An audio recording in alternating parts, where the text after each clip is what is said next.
It had been a month since I was transferred to the county station where I worked. The place was pretty desolate. Most of the landmass was abundant, with long trees where its tips cannot be seen because of the fog shrouding it. It was one of those towns that felt eerie from the get-go. The streets are usually empty, and there were only a few houses scattered across the town. There was a smaller grocer behind a gas station, a school, and several workplaces around. But what populated the town were old and poor people stuck here, mostly working in hard labor jobs, such as mining and construction. Because I was the new kid in town. As my co-workers said, I was usually the one who was tasked with the late night to early morning patrols, kind of a newbie hazing I would like to believe. I would usually drive around the town by 11 PM alone. Because of the limited highways and fixed roads, I would usually finish my roving by 1 AM, and then go again for the second time by 2 AM. All throughout this very monotonous schedule, I did not come across anything creepy, despite the town's character. To be frank, I actually like its Silent Hill vibes. Cold and somehow wet, it goes perfect with the coffee that I usually bring in my patrolling sessions, except for this one time. As per usual, I was driving along Pine View Way that night, trying to spot if there were any junkies or teens fooling around. The music on my phone was silently filling the inside of my car, and I took a few sips of my coffee, trying to keep myself awake. This part of the town does not really have any street lamps to illuminate the roads, so I turned on my fog lights as I tried to be very discreet with the drive and also to not disturb the animals who were in the woods. It was another boring night since the only thing I spotted was some crows picking on some empty trash bin. I radioed my partner on the station to tell him that the coast was clear. I reversed the car when it got to the dead end of the woods and drove back to the highway. As I slowly drove through the woods, I would still keep on glancing around, trying to spot if I had missed anyone or anything by my sight. Luckily, I found nothing. I was heading back to the station after I finished roving the highway, which was as expected when my partner in the station buzzed my radio. She told me that a man on the 5th called on the line to ask for help, and that man was standing under the street sign. I immediately swerved the car to go back to where my partner instructed me. My stomach felt heavy and my chest slowly tightened. I hoped it wasn't something serious. When I got to the 5th Avenue, I saw a man wearing a grey shirt and a yellow hard hat, just as my partner told me. Even though dirt and ash covered the man's face, his paper white skin can be seen from afar. As I slowly approached him, I saw that the man tightly clasped his other arm, his face gaunt and his eyes wide open. Something was clearly going on by just the look on his face. He looked at me hard when he saw my face, and even when I introduced myself to him, he still felt unfazed. He told me that he heard a scream inside the tunnel, and to make things worse, he even saw fingerprints on the tunnel wall. He wasn't sure if it was made out of blood or not. Because of this, I promptly asked him to come with me to the station, but he did not answer the first time. I was inclined to think that he may be completely zooted out. I asked him again, but he refused. He told me that it was an emergency, and that we should go to the tunnel immediately, as he does not know if the one screaming needs rescuing. We rode the patrol car and traversed the roadless woods. In the car, he told me that his name was Eddie, or at least that's what he told me. He said that he lived at the junction, the one near the mill, and he's been working as a construction personnel for the tunnel. From the rearview mirror, Eddie just bowed down the whole time. We were quiet the whole ride after that. The tunnel's opening was littered with leaves and grime. Several scaffoldings surrounded the tunnel, and a small forklift was on the side. The air around it smelled of oil as it led to a pitch black nowhere. I turned on my flashlight, but the beam could only get so far. Inside the tunnel, there were puddles of water, bugs crawling around the tunnel wall, and random graffiti popping up. I asked Eddie where he heard the scream, and he told me it was near the pipes deep into the tunnel. He was supposed to do maintenance checks, but immediately ran away when he heard the scream. He did not have a clue who the person was, and did not even know if it was a kid or an adult. I raised some suspicions, but the man just seemed tired and was truly astounded by what happened. I flashed my light on the walls as we went deeper and deeper towards the end of the tunnel. I can see streaks of what seemed to be freshly dried blood on the walls, but I knew I still needed to do further testing to determine if it was really what I thought. Chills traced my spine. It was getting colder and wetter as we walked. My light followed the streak of blood on the wall. From one line it became 2, then 3, then 5. Fingerprints and handprints also started appearing, from the side and then below, and even above the tunnel wall. I knew that I was in danger, as I was so engrossed by what I had seen. I forgot that Eddie was supposed to be following me, but when I turned behind me, he was gone. I called out his name, but I heard nothing. I then started to think, this is a setup, so I ran as fast as I could out of the tunnel. That was the last time I'd ever been to that tunnel, or heard anything from it. I reported it immediately to my partner in the county station, and I resigned immediately from my position. I'm now a clerk in a big grocery chain. I never wanted to be a cop until then.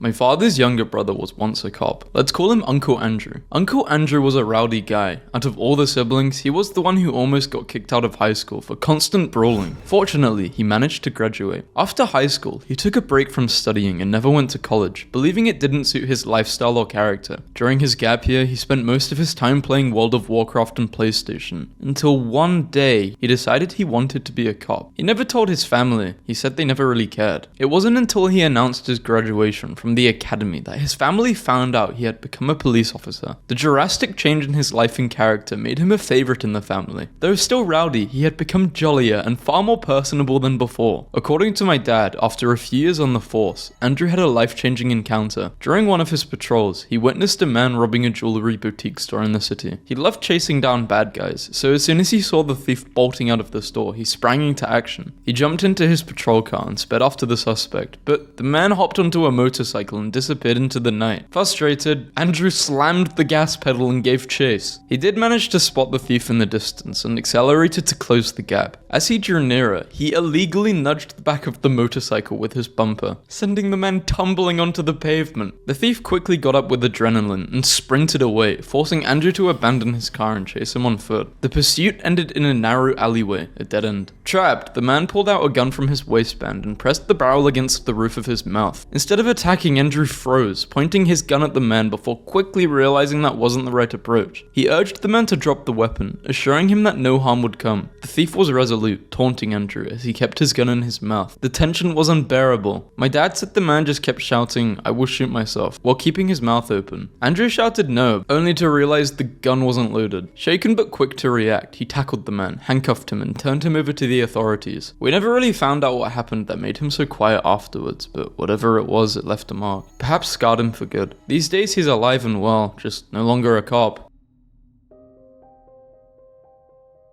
It was my 4th year in the force, and I had some pretty weird encounters over the years, but nothing can top this one that I still remember like it was yesterday. For the past week, several people have called the station a few miles away from the city, complaints regarding a foul smell that was emanating from one of the houses in the area. However, whenever we go there to check it out, the stench that people were talking about would have been gone. We probably received 3 to 5 calls that week, stating the same problem coming from different people. We couldn't really pinpoint where it was coming from, as it just passes through the air and then disappears. It was honestly dumb of us to leave the case like that. After that week, a man with quite a drawling voice called us to report that there was an intruder inside of his house. Curiously, the call came from the same location as where the reports of the foul smell was coming from. 2 of us hopped in the car to go to the reported location, and as we were approaching the said neighborhood, we could already smell a certain plasticky smell. It had a weird smell, a rather melted one like fresh plastic. Because of the stench, we knew that this could be the time that we also finally discover what was happening regarding the earlier complaints. My partner and I came in front of the door of the man who called us. The smell that we had been sensing was even more pungent at this point. We knocked on his door and waited for a bit before a small crack of the door opened. I saw his eyes peer through the gap. With a tiny and somewhat childish voice, the man asked who we were, so we immediately introduced ourselves. The smell was so intense this time that I can feel my throat going dry because of it. After introducing, the man opened the door to let us in, and oh, I couldn't even describe what I saw in there. Hanging from the ceilings, there were dolls dripping with some kind of white liquid that drips directly on the floor. On the side of his couch, there was an electric pot with an unknown substance in it, confirming that this was the cause of the stench. My partner and I looked at each other as we didn't know what to make of the situation. Oddly enough, the man was just standing there looking at us with a full grin, his teeth yellowing. I asked him where the intruder was that he mentioned in the report, and he said that that guy already went before we got here. When he said that, I was already quite sure that the man was not in his right head, as he looks like he was taken to another planet by how high he was. We asked him what he was doing with the dolls and what the liquid was, to which he answered he was opening a portal and needed dolls and fresh cow's milk. With how bizarre everything was, the man was just calm, but we knew we had to do something, so we escorted him and brought him to the station. Right now he's staying in a mental health unit, hopefully not hanging dolls in his room.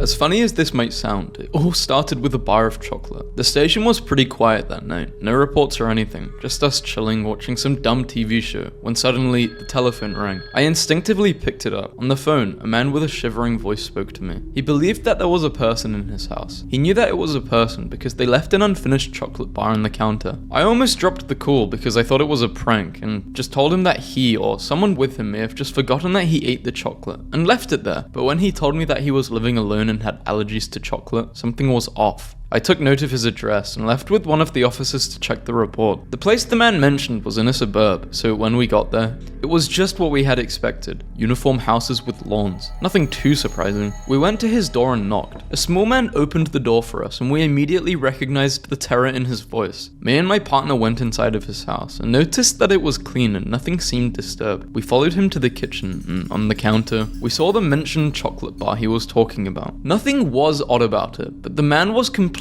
sold on the fact that there was a person in his house. We checked all around the place, his bookshelves, the probable path the intruder might have taken, all the windows of the house, but they were all closed. Because of it, we decided to call it off and told the man that if he had any other problems, just to call us. We thought the man was having early signs of Alzheimer's, as he was also pretty old. Days after, the same man called us at around 2 a.m. This time, he was panting and heavy. This phone call wasn't about another chocolate again, but rather something more alarming. He told us that he saw a man standing over his bed. At first, he thought he was just dreaming, but when the man moved to get out of the house through the window, that's the time he went full on panic mode to call us. We rushed back to his house, and as soon as we got there, all the lights were already turned on. He was on the couch, terrified by what happened. I asked for more details about the house, if there were any places the man could have climbed or gotten to. He pointed out that all the windows and doors were firmly locked and that no one could have possibly gotten in. I then said it might be a case of a housebreaker living in their house. This terrified him. He showed his whole house to us. It was not a massive place, but there were 4 bedrooms. He meticulously showed the kitchen, living room, and all other spaces, including nooks and crannies, but when we thoroughly searched it, there was not anything wrong with it. He even showed us the attic and basement, but once again, there were no clues that could lead us to the conclusion that there was an intruder staying at his home. We left that night, assuring that we will monitor the area for anything suspicious. It didn't take long for another call, maybe an hour. He said he heard footsteps coming from the ceiling. We were back in an instant. Above his bedroom was the attic, an attic that had been empty the last time we checked. We climbed up, switched on every light. The place was spotless, no disturbances. The window was still latched shut from the inside. Something wasn't adding up. Frustrated, we tore through the space, knocking on walls, taping on floorboards, looking for anything we might have missed. Outside, backup officers scanned the perimeter. Nothing. And then a hollow sound. One of the officers froze, reached out, knocked again. A section of the wall, no larger than a stack of shoeboxes, was subtly carved out, almost invisible. We pried it open. Behind it, darkness. A space just barely big enough for a person to crawl through. When one of us squeezed inside, we found it. A hidden room. Tight, claustrophobic. The floor littered with empty cans and ramen cups. A bag filled with clothes. A knife. An assortment of stolen belongings. And in the corner, a mattress. Used. Slept in. He froze in the doorway. His expressions a twisted mix of relief and horror. Someone had been living in his house. Hiding in his walls, watching him. We swept the place, secured the home, and urged him to steal every inch of the house. We monitored the area for weeks. Eventually, he felt safe again. I still think about this because I wonder how long had this person been there? Whoever this person was, we never caught them.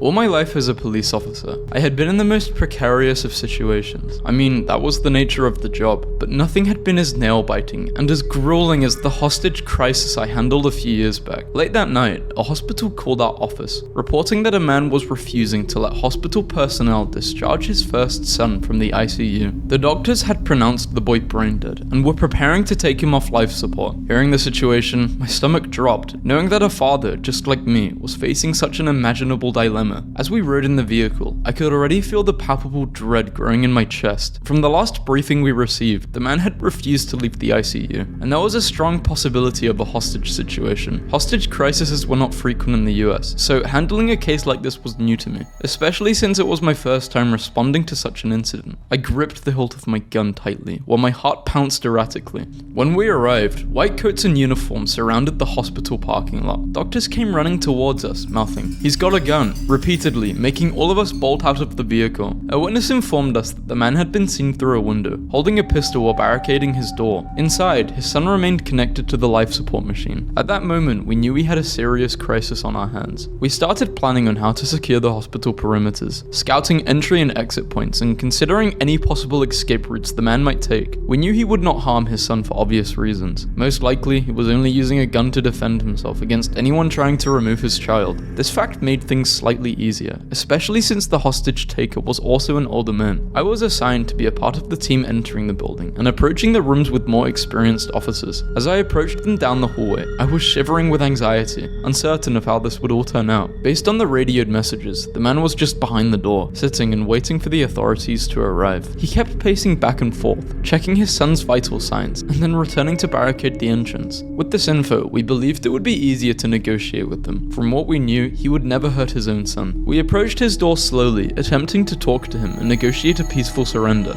It was eerily silent when we got there. You could hear a pin drop from afar. The tactical negotiator signaled for us to remain quiet as he began engaging with him. That's when I heard everything. His voice was hoarse from crying, muffled by the closed door. He told us he wasn't there to hurt anyone. He just wanted to stop them from taking his son away. His son had suffered sudden brain failure due to a stroke, and he needed him to stay alive. He also mentioned that the hospital bills were overwhelming, and it felt unfair that his son was being taken from him. The hospital, however, had already declared the boy brain dead and planned to unplug the life support. The father swore he could still hear his son. He believed, without a doubt, that his son still had a chance. The negotiator asked him what he wanted. "I just want my son to live," he answered. Then he asked a question that shook me to my core. "What would you do if you were in my situation, officer?" I had kids. I understood, even if I didn't agree with what he was doing. What would I do in his place? He was broke, barely holding his life together, and now this? It was beyond unfair. We spent 2 hours outside that door, most of it in silence, waiting for him to let us come in. We convinced him to drop the gun, reassuring that we would work something out. We told him we understood his pain, but this wasn't the way. He refused to leave until the doctors agreed to not unplug the life support. I understood his stubbornness. Then suddenly, we heard scrambling inside, then wailing. For a moment, none of us knew what had happened. Had his son died? Had something gone wrong? But when we saw the door was no longer blocked, we rushed in. The gun was already on the floor. The man was sobbing, cradling his son. The machine showed something incredible. His son's brain activity had resumed. The doctors were told of this and rushed, tending to the boy. We took the father into custody, but we all knew this wasn't about making an arrest. This was about saving 2 lives that night. As we walked out of that hospital, I felt something I hadn't in a long time. Maybe miracles did exist, even in the darkest moments. And maybe, just maybe, we all deserve a second chance.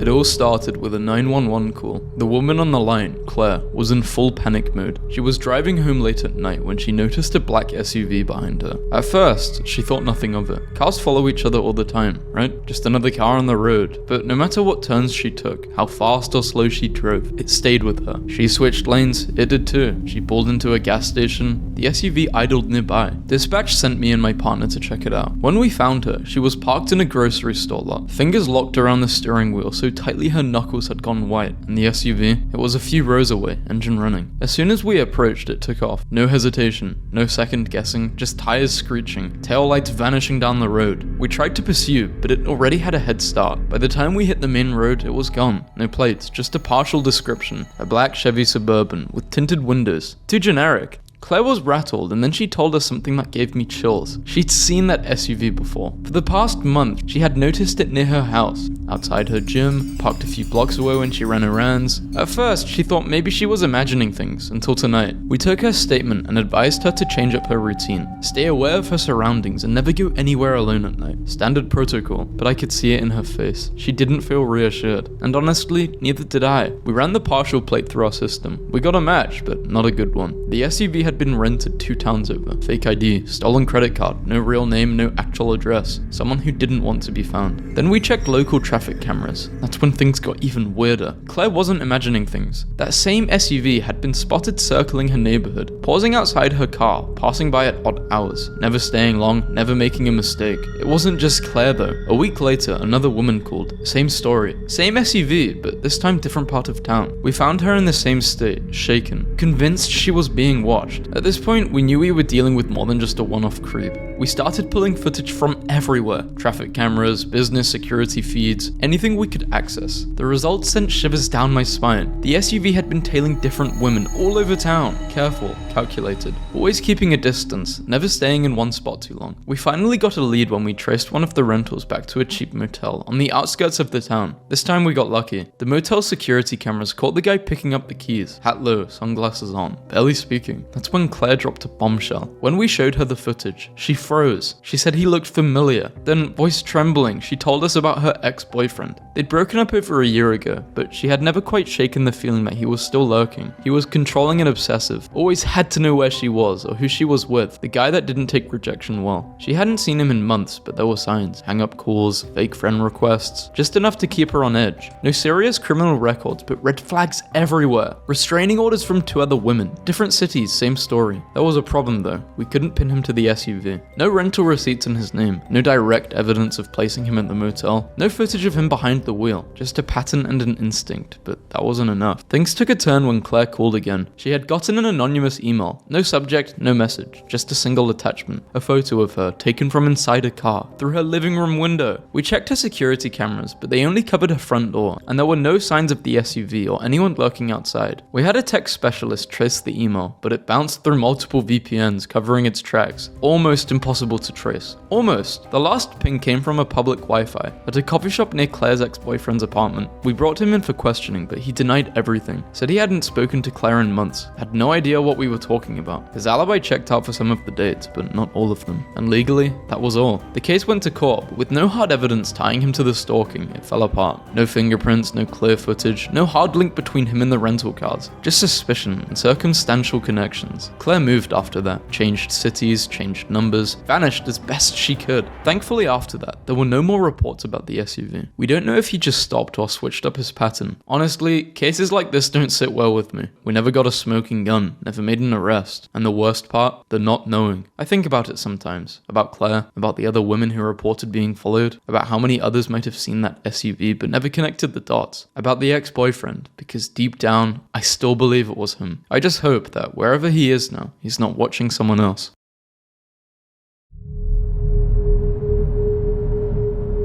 My grandpa saw a lot of things as a cop. He always said some cases just stick with you, even when you try to forget. He never liked talking about the worst of it, but every once in a while, when he had a few drinks, a story would slip out. This one always got to him, not because of what they found, because of what they didn't. According to my grandpa, it was past midnight when he pulled the guy over. At first, there was nothing suspicious about the car, just a regular faded yellow taxi rolling really slowly down the highway. The only weird thing was that all the windows were rolled down, even though it was freezing. At first, Grandpa thought maybe the guy was hurt, or maybe he was doing something he wasn't supposed to. Either way, something felt off about it to make him pay attention. He walked up to the driver's side, doing the usual pullover routine, but the guy didn't react, didn't fumble for paperwork, didn't flinch. Just sat there with his hands on the steering wheel, staring straight ahead. Then his eyes moved. Not his head, just his eyes. Shifting over really slowly, like he was sizing up my grandpa before finally turning to face him. Grandpa said right then he knew something was off. He couldn't explain why, it just felt weird. The guy was clean, dressed nice, buttoned up shirt, jacket, hair neat. The type you'd see working at a bank or selling door to door. But something about him was just off-putting. His smile was a little too wide. His teeth almost too perfect. And his eyes, he barely blinked, like he was forcing them open. My grandpa then noticed his hands. His fingernails were a mess, chewed down to almost nothing. A couple of them looked like they'd even been bleeding. The man handed over his license, and it wasn't his. It belonged to a woman, mid-30s, out of state. Definitely not the guy behind the wheel. Before grandpa could do anything, the man slammed his foot on the gas. The taxi peeled out so fast that my grandpa barely made it back to his cruiser before taking off after him. The man drove like he didn't care if he crashed, swerving onto an old dirt road until he was gone. By the time he got there, the dirt road cut straight into a dense forest. He called for backup and they searched for hours, but the man had just disappeared. They tried tracking down the woman from the license. Nothing. No missing person reports, no old addresses, no family. It's like she never existed. and it was like that for a while. 2 years later, a call came to the station. A farmer had found an old car deep in his cornfield. He said he left it alone at first, since he didn't want to get involved into anything, but then he finally reported it. Grandpa and his partner drove out to take a look. The second he saw the car, something about it felt weirdly familiar. Then it hit him. It was that taxi. The same faded yellow taxi he pulled over 2 years ago, just sitting there, abandoned in the middle of a cornfield, like someone had parked it and walked away. Windows still rolled down. The inside smelled like dust. They started going through the car, checking every inch. When they popped the trunk, something felt off. Strands of hair, different colors, different textures. Some long, some short. At first, they figured it could have been from the passengers, but the more Grandpa thought about it, the less that made sense. Strands of hair don't just end up in the trunk like that. Maybe one or two, sure, but this